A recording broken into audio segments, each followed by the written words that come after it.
Hello everyone. In today's video, let us learn about chromatin remodeling and histone modification. So in a eukaryotic cell, inside a nucleus, DNA is present. Now the DNA is present inside the nucleus in the form of a chromosome. Now what is this chromosome? Chromosomes are made up of chromatins. What are chromatins? Chromatins means the DNA is always associated with protein. When a DNA is associated with protein, then that structure we call it as chromatin. Now usually in the cell, the DNA is wrapped around certain proteins called as histone proteins. Now this structure we call it as nucleosome or a bead on a string model. We have learnt all this in our previous video. So in a cell, DNA is wrapped around protein called as histone protein, and that structure we call it as nucleosome. Nucleosome will further undergo compaction to form the chromatin. Chromatin will undergo further compaction to form a chromosome. We all know this and we have studied this as well. So, inside a nucleus, the DNA is always associated with protein, therefore, we call that structure as chromatin. So, always when the DNA is associated with proteins, what happens is the DNA will become less accessible, or the DNA will not be accessible for other proteins like DNA polymerase, RNA polymerase, which are involved in replication, transcription, and DNA damage repair mechanism.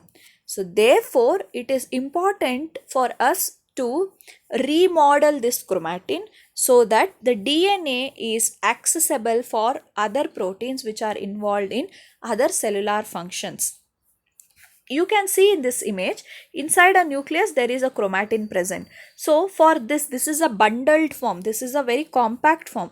So the DNA, the other proteins like RNA polymerase or DNA polymerase cannot come and bind to the DNA that is present inside a chromatin structure because it is very much compacted and complicated. Now if those proteins should access the DNA, then the chromatin should undergo remodeling. The chromatin has to be modified into different forms so that the DNA becomes accessible for other proteins to carry out the cellular function. So therefore, chromatin remodeling is a very important concept for us to study. When we have studied how the DNA is being compacted, it is important for us also to study how the DNA is remodeled or how the chromatin is remodeled so that the DNA becomes open and it is accessible for other proteins to carry out the cellular functions like transcription, replication, DNA damage repairs, etc.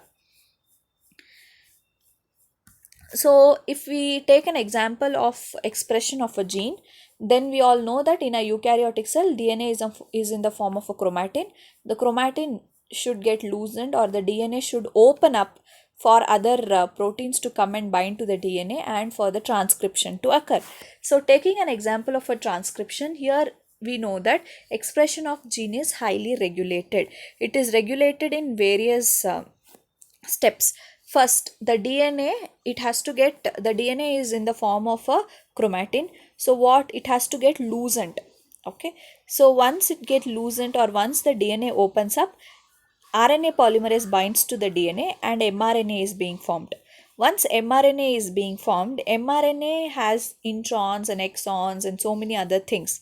So introns are intertwining sequences which do not code for any amino acid or a protein. So therefore introns has to be removed. So that we call it as processing. So like this, at every step there is a control mechanism that you can see. Once mRNA is formed, a mature mRNA is formed, that has to get transported from nucleus to cytoplasm. There also there is transport control. So at every step during gene expression there is a control. So when the DNA is getting transcribed, there is a control there. So the chromatin has to get remodeled before transcription. So that we call it as transcription control. So chromatin remodeling and transcription control are interrelated. Transcription control plays a very important role in chromatin remodeling. How the transcription control will happen, how chromatin remodeling is going to happen, that we will be seeing in our further slides. but we should know that at every step when a gene is being expressed, it is being highly regulated, it is being controlled. And this chromatin remodeling is associated with transcriptional control. So moving on to chromatin remodeling. So for the chromatin to get remodeled, or for the chromatin to get loosened, or the chromatin to open up the DNA, if the DNA has to be opened, then there are various enzymes that are involved in this chromatin remodeling. These enzymes, we call it as chromatin remodelers, or we call it as chromatin remodeling complexes. So there are various enzymes. There are 5 different families of chromatin remodelers which are involved in chromatin remodeling. So what are these 5 families? The first family is known as SWI-SNF family. Then we have ISWI family. Then we have Mi2 or CHT family. It is also called as NURO family. Then we have INO80 family, and we have SWRI family. Now all these families are involved in chromatin remodeling. Now all the chromatin remodeling enzymes are multi-enzyme. They are made up of so many enzymes. They will have so many other domains, wherein one of the domain is ATPase domain. So this chromatin remodeling complex is always ATP dependent. If it has to work, then energy is required. So the energy is in the form of a ATP. So they will always degrade ATP, they will hydrolyze the ADP, and they will utilize the ATP, and then they help in functioning of the and then they help in the remodeling of the chromatin. Now this domain, the ATP domain, we call it as ATP hydrolyzing DNA translocase domain. So all the enzymes is a multi-enzyme system, as I told you. They will have many enzymes complex together. One enzyme will have so many domains. That is why we call them as multi-enzymes. So one of the domain is ATP hydrolyzing DNA translocase domain, which will utilize ATP, and therefore this subunit, that is ATP hydrolyzing DNA translocase domain subunit, is capable of moving in one direction and also utilizing the ATP for its function. So we all know that all of these enzymes is going to share a common ATPase domain. All of the enzymes will have a common ATPase domain, but they differ in other enzymes. Like as I told you, they are multi-enzyme complex. So other complexes apart from ATPase is different in all these families. That is how they differ from each other. Some of the proteins here, some of the remodelers will have unique protein domains like helicase. Some will have bromo domain, some will have chromo domain. So like this. But whereas all of these complexes will have a common ATPase domain, because all of these enzymes require energy for it to function. Now let us see the specific function of each of this family. So the first family here is ISWI family. Now these remodelers are usually involved in compacting the chromosome. Till now I was telling you the DNA has to open up from the chromatin. Once it is opened up, it has to come back to its original position. It has to be closed as well. Once it is opened, once the DNA is opened from the chromatin, again it has to go back to its shape to maintain the balance inside the cell. So who will help in bringing back the structure of chromatin is ISWI family. So these ISWI remodelers will organize nucleosome into proper bundle form in the nucleosome. So they will help in the formation of nucleosome. After it is being released, after the chromatin is being released and the DNA is being opened, ISWI family will help in the bringing back the nucleosome to its original position. Whereas SWI SNF family, now these enzyme complex will help in the remodeling of the chromatin. They help in the opening up of the DNA from the chromatin. That is the function of ISWI or SNF family. Now these remodelers will have an enzyme this enzyme, this SWI-SNF enzyme will have a domain known as bromodomain. Now this domain will always bind to the acetylated histone. The histone will have a N-terminal tail where there will be acetylation, methylation or phosphorylation. We will be seeing that further. So always the bromodomain of SWI-SNF will identify the acetylated histone, and they bind only to acetylated histone. How, we will see further. Then there is another enzyme known as CHT enzyme. Now this CHT enzyme will always have a chromodomain, and they always will bind to the methylated histone. Apart from SWI, SNF, MICHT, we also have others like IN080. These remodelers will always participate in uh, double double-stranded break. You all would have studied DNA double-stranded break repair, nucleotide excision repair. They are involved in DNA damage repair mechanism, that is INO80 proteins. They are involved in DNA damage mechanism.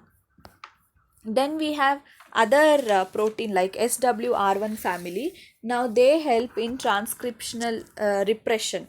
CHD also helps in transcription repression. Some help in maintenance of the pluripotency of the embryonic stem cell.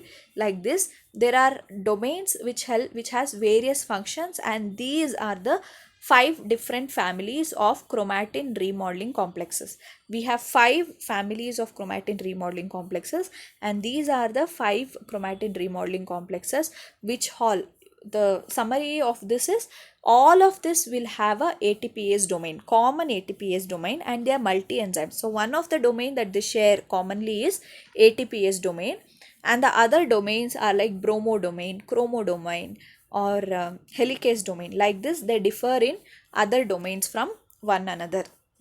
Now these chromatin remodeling complexes will always move in a directional manner on a double-stranded DNA to carry out its function. It will always move in one direction to carry out its function. That is all about chromatin remodeling complexes.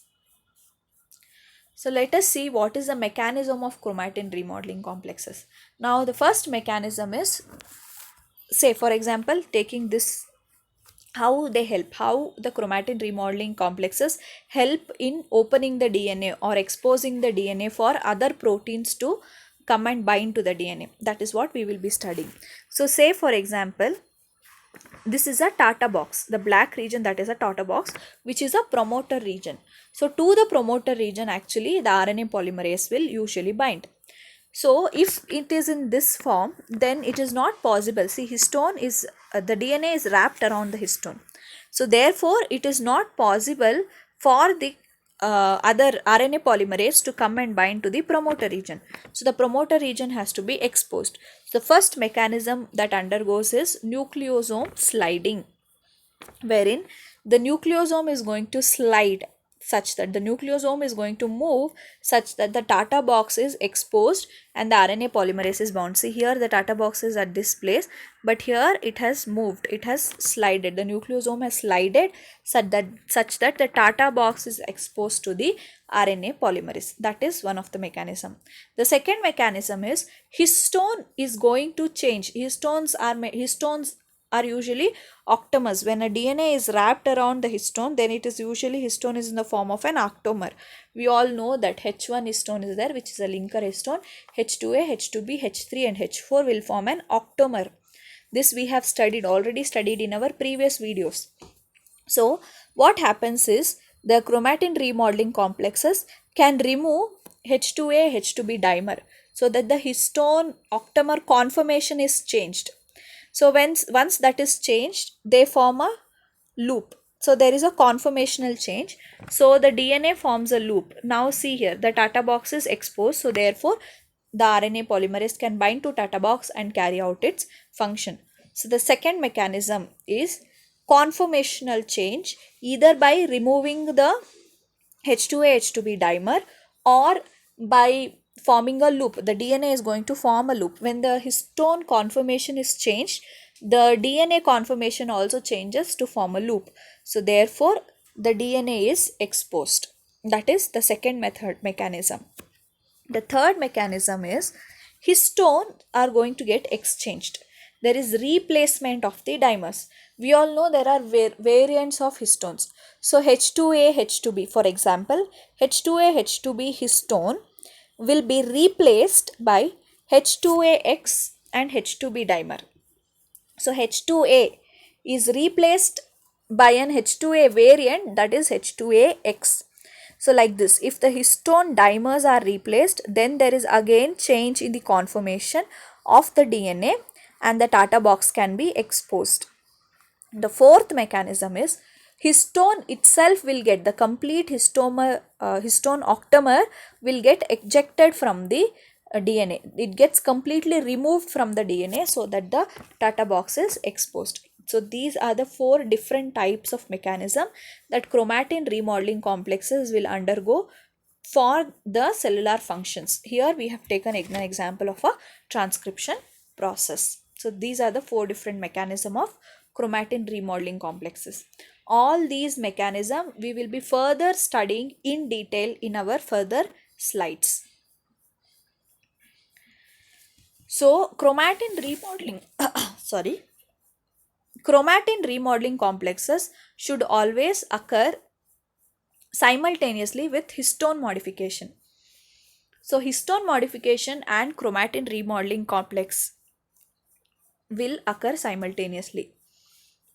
Chromatin remodeling complexes will function with histone modification. That is what this means.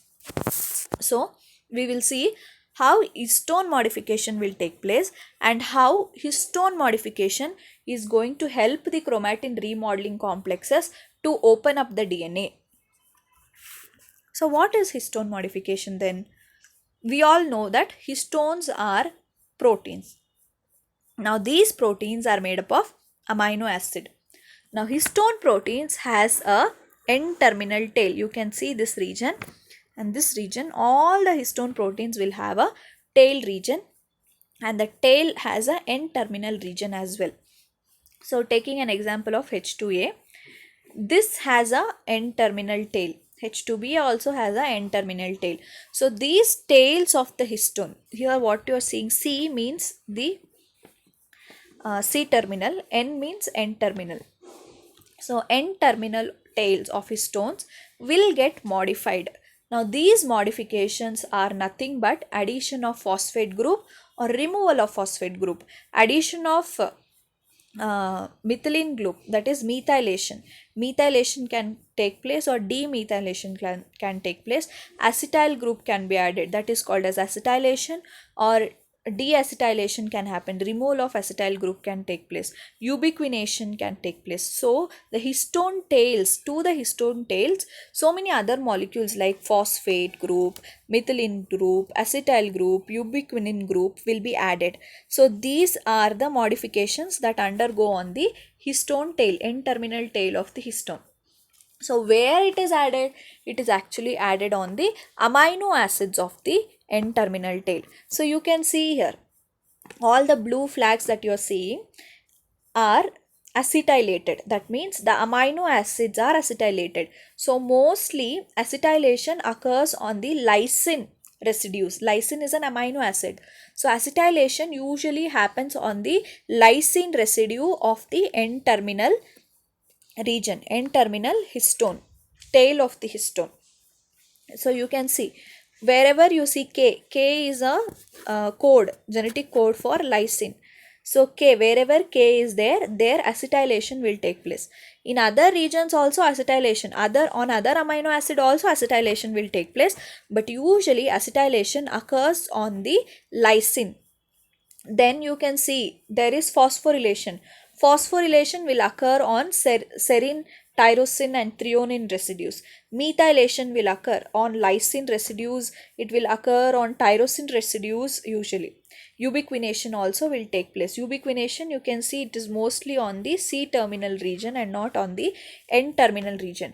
So these modification will help in the chromatin remodeling, how we will be further seeing in our slides. So usually histone tail is modified. How it is modified? By addition of certain phosphoryl group or methylene group or acetyl group like this. So this we call it as addition of certain groups on histone tails on an amino acid on the histone tails. That we call it as modification of histones, histone modifications. So taking first we will be seeing histone acetylation, and then we will see other histone methylation and phosphorylation as well, as that is there in your syllabus. So moving on to histone acetylation, first we will see what is the mechanism of histone acetylation in gene expression. So for that we should know a gene structure. Now gene structure, this is a gene structure, the diagram that is you are seeing. So this is from 5 prime to 3 prime and it is a DNA. So usually gene will have a regulatory sequence, it will have a promoter region, it will have a operator region, and it has various structural genes. Now the structural genes will code for proteins. Now promoter region is the region on which an RNA polymerase will bind. Now regulatory sequences are going to help in the regulation of this gene. So there are various requirements for histone acetylation. So what are the requirements we will see? First thing is regulatory sequences. That is a requirement for histone acetylation. Then we have a promoter sequence wherein Tata box is there. This is the recognition element for the RNA polymerase. Then we require certain activators. In this diagram, the activator is not seen. We will see what are the activators. The activators or effector molecules, we can call it as activators or effector molecules. Effector molecules can be activators, repressors. Okay. So activators are required. So this activator will usually bind to the regulatory sequence, and then what happens we will be seeing. Then for histone acetylation, we need an enzyme called as histone acetyl transferase. It is called as HATS. HATS means histone acetyl transferase. CATS means lysine acetyl transferase. As we studied in the previous slide, acetylation usually occurs on a lysine residue on the N-terminal tail. So therefore it is called as CAT. K stands for lysine. So it is also called as lysine acetyl transferase or histone acetyl transferases, or it is also called as histone acetylases. Then we need chromatin remodeling complexes, example SWI or SNF. So these are the chromatin remodeling complexes. All of these are the requirements that is required for the DNA to open up and for the transcription to take place. So we are moving on to histone acetylation. So what happens? What is the mechanism of histone acetylation and transcription activation? How the chromatin remodeling complex is going to help in transcription activation, that we will be seeing in this slide. So what happens here is the activator protein. Here the activator protein is glucocorticoid receptor. This is the activator protein. So the activator protein will bind to the regulatory sequence on the DNA molecule. Can you see? This is the regulatory sequence. Here, for example, for this gene, the activator protein is glucocorticoid receptor, and the regulatory sequence we call it as GRE sequence. They are usually upstream elements.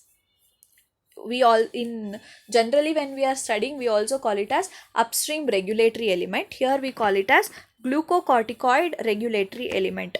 So to the upstream element, to the regulatory sequence, our activator protein is going to bind.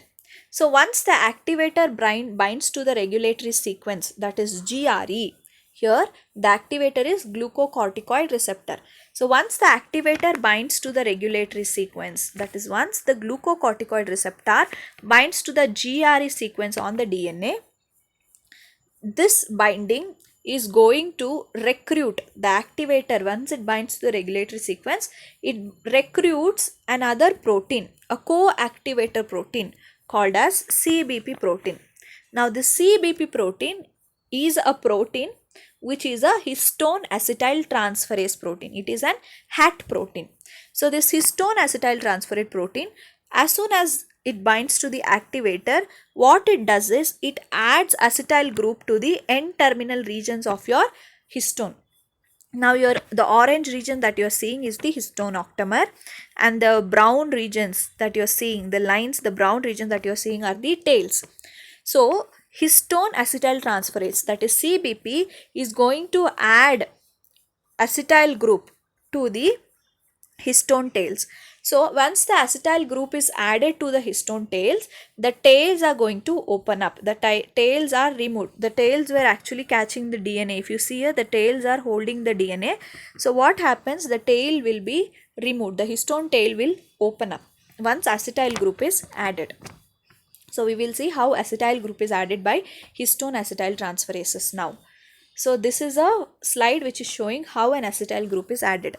So this is a amino acid residue where a N-terminal group is present. On the N-terminal group there is a amino group on the N-terminal group. To this amino group, acetyl-CoA will be transferred by an enzyme known as histone acetyltransferase or lysine acetyltransferases. So they are going to transfer the acetyl-CoA group to the N-terminal tail. So you can see here, to the N-terminal tail, acetyl group is transferred. So what happens? So you can see here the tails were there earlier which were holding the DNA. Once histone acetyltransferase has added the acetyl group, has transferred the acetyl-CoA to the N-terminal tail, it is called as acetylated histone now. Histone tails are acetylated. Therefore, the conformation of this tail changes. So you can see the conformation has changed. The conformation of the tail has changed so that the DNA is now little free. So histone has opened the tails. Now what is going to happen? After the acetylation is happened, what happens is the acetylated CBP histones, once it is acetylated, once the histones are acetylated, the co-activator, that is the CBP protein, is going to recruit another complex, enzyme complex known as SWI-SNF chromatin remodeling complexes. Now this SWI-SNF chromatin remodeling complex is going to open up the DNA. Therefore, other transcription factors like RNA polymerase, TBP and transcription factors can come and bind to the RNA polymerase. RNA polymerase can come and bind to the Tata box. What is the Tata box? Your red region is the Tata box. So now your Tata box is exposed. Your promoter region, Tata box is nothing but the promoter region. So now the promoter region is actually exposed. The DNA is exposed. Therefore, the RNA polymerase can come and bind to this Tata box and it can undergo transcription. SWI-SNF chromatin remodeling complex helps in exposing of the Tata box. So therefore, RNA polymerase can bind to the Tata box and carry out the transcription process. But how this SWI-SNF chromatin remodeling complex is actually opening or exposing the DNA, that we will be seeing here. So the four mechanism which I told you, that we will be seeing here, how the chromatin remodeling complexes are going to open the DNA. So the first thing is sliding. What is sliding? Nucleosome sliding means it is going to promote the mobility of the histone octamer. It is going to move the histone octamer so that the DNA is going to slide along the histone octamer. Histone octamer is going to move such that the DNA will slide and the Tata box is exposed. So this is best studied in interferon gene, wherein the binding of transcriptional activators. Transcriptional activator is nothing but the GRE that we saw, the example, the activator protein. Once it binds to the upstream element, that is GRE, once it binds to the GRE, it will recruit a CBP protein or a histone acetyltransferase. CBP is an example. In this case, CBP is an example. Actual protein name is histone acetyltransferases, which will add the histone group. So it will bring the chromatin, that will recruit, that is going to recruit SWI-SNF complex, which will slide the nucleosome, which will slide the DNA 35 base pairs along it is going to slide the DNA 35 base pairs so that the Tata box is exposed. Before it was previously covered by histones. Now the 35 base pairs are moved from the DNA, from the nucleosome. So therefore the Tata box is exposed. This is called as sliding. So this is one of the method that SWR, chromatin remodeling complexes, will expose the DNA. So this is one of the method how it exposes. Then the second method is, we saw that the conformational change. The conformational change is the H2A H2B dimer can be removed, or the DNA will form a transient loop so that it is exposed from the histone octamer, and it is been and it can be interacted by other RNA polymerases and so on, other transcription factors and so on. So that is about removal of H2H2B dimers or conformational change. The third method is, it is going to facilitate the replacement. Replacement means replacement of H2A to H2AX. H2AX is a variant, or H2AZ. In this, for example, SWR1 is the chromatin remodeling complex which will exchange H2A to H2AZ. So this is one of the mechanism where histone dimer is exchanged to its variant so that the conformation of histone changes and the Tata box will be exposed. So that is another mechanism where histone variants are going to get exchanged. The fourth one is histone dissociation. Histone dissociation means the histone itself will get displaced from the DNA. So the histone octamer, the complete histone octamer is going to get ejected or removed from the DNA. So that is being carried by certain complexes, chromatin remodeling complexes. So these are the four different mechanisms how chromatin remodeling complexes is going to expose the DNA.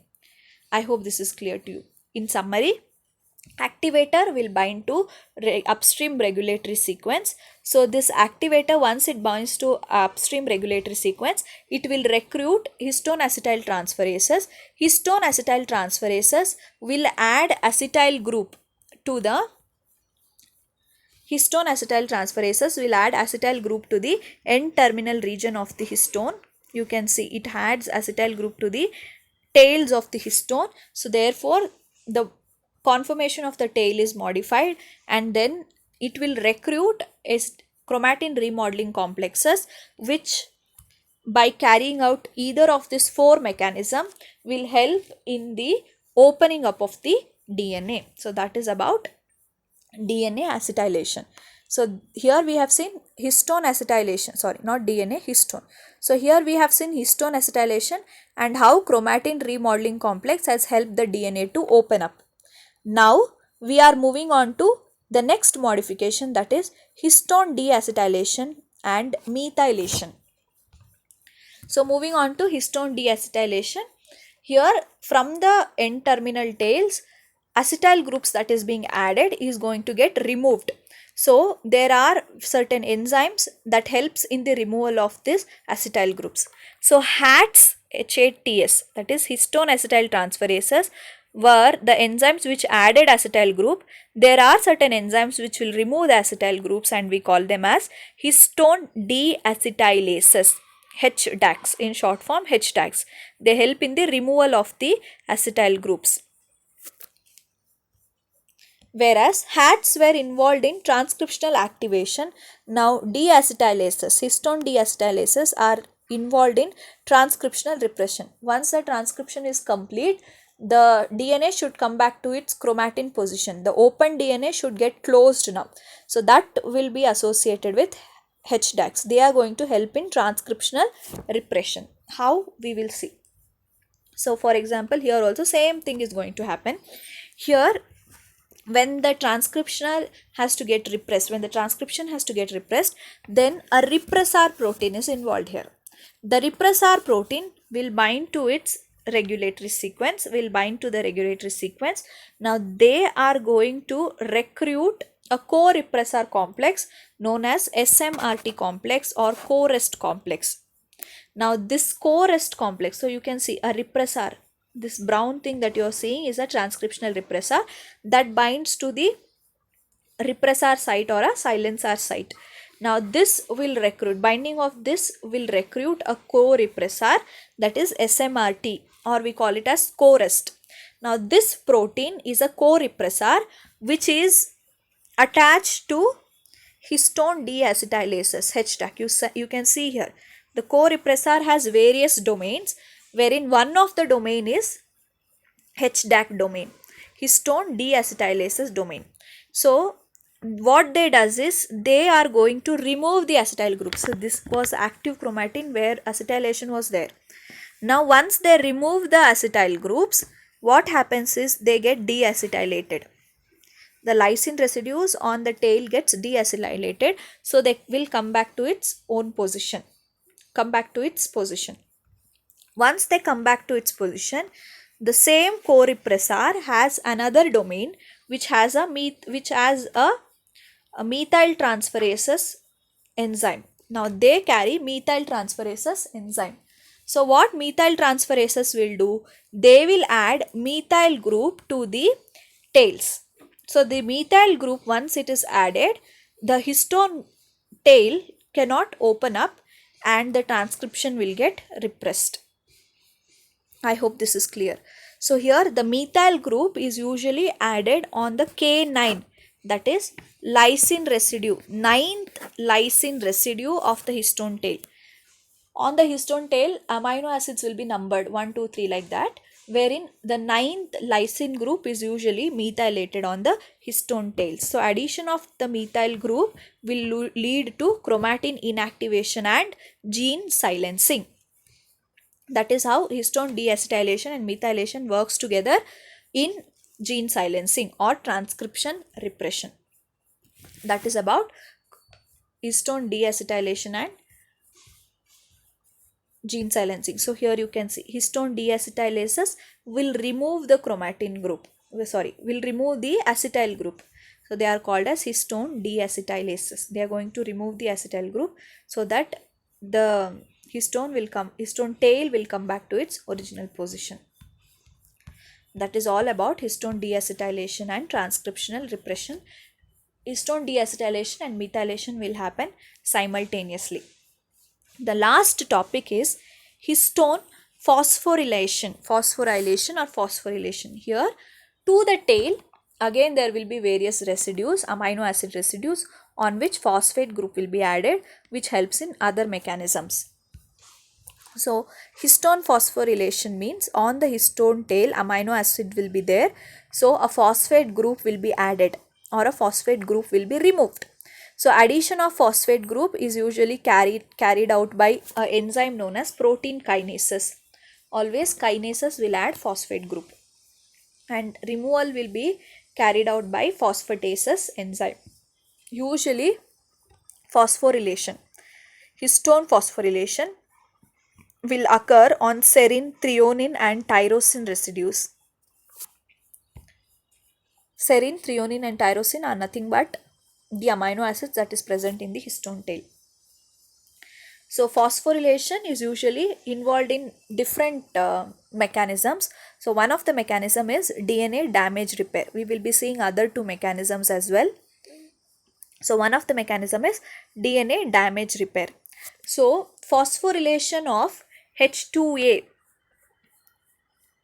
histone variant is X. Okay. So on a histone variant, H2AX variant, phosphorylation happens usually. In mammalian cells, this modification takes place on the serine, 139th residue of the serine, 139 unit serine. 139 is the number given to the serine. When the number is given as 1, 2, 3, on the 139th serine, usually phosphorylation will occur on a H2AX variant histone, and that we commonly refer as gamma H2AX, where the phosphorylation has taken place. In yeast, the H2AX variant does not exist. Therefore, the corresponding phosphorylation occurs usually on serine 129 residue of H2A. Since H2AX variant is not there, on H2A histone on serine 129, the phosphorylation will take place. The phosphorylation will usually occur in all the phases of cell cycle and it is involved in the DNA damage repair mechanisms, including the pathways like homologous, non-homologous end joining, homologous recombination, end joining recombination mechanism, replication coupled DNA repair. In all these DNA damage pathways, the phosphorylation will usually occur and it gets dephosphorylated as well. Then next, the histone phosphorylation is also associated with transcription regulation. There are a substantial number of phosphorylated histones residues which are usually associated with gene expressions. They are often related to regulation of proliferative genes usually. So when a phosphorylation occurs on serine 10 and 28 of H3 histones and serine 32 of H2B histone, then when that type of phosphorylation is happening, then that phosphorylation is usually associated with the regulation of epidermal growth factor. They help in the regulation of epidermal growth factor. That is phosphorylation of serine on 10 and 28th serine residue of H3 and 32th serine residue of H2B histone. When this is phosphorylated, they help in the regulation of epidermal growth factor. Then histone phosphorylation is also associated with chromatin compaction. For once the chromatin is been opened up, it has to get compacted back to its position. So phosphorylation on H3 histone is involved in chromatin relaxation and regulation of gene expression usually. For relaxation of chromatin, phosphorylation should happen on H3 histone, which will help in gene regulation. And this was originally identified to be associated with chromatin compaction during mitosis and meiosis. In total, 4 phosphorylated residues within the N-terminal tail of H3 were discovered to be associated with chromosome condensation and segregation. On a H3 histone, if the 4 amino acids were phosphorylated, which was seen to be involved in the chromosome condensation and segregation. And all these experiments was usually carried on yeast models. So that is all about histone phosphorylation. So in this video we have learnt chromatin remodeling complexes, its mechanism and histone modifications. In your syllabus you have histone acetylation, histone methylation and histone phosphorylation. So all that we have covered in this chapter, in this video. Thank you class. And the references for this video is Cell and Molecular Biology by Gerald Karp, and I have also referred some internet sources. Another book that I have referred is Molecular Biology of the Gene by Watson. Molecular Biology of the Gene by Watson. This book also I have referred. So if you have any doubts, you can ask me on WhatsApp, and you can call me and ask if you have any doubts. Thank you class.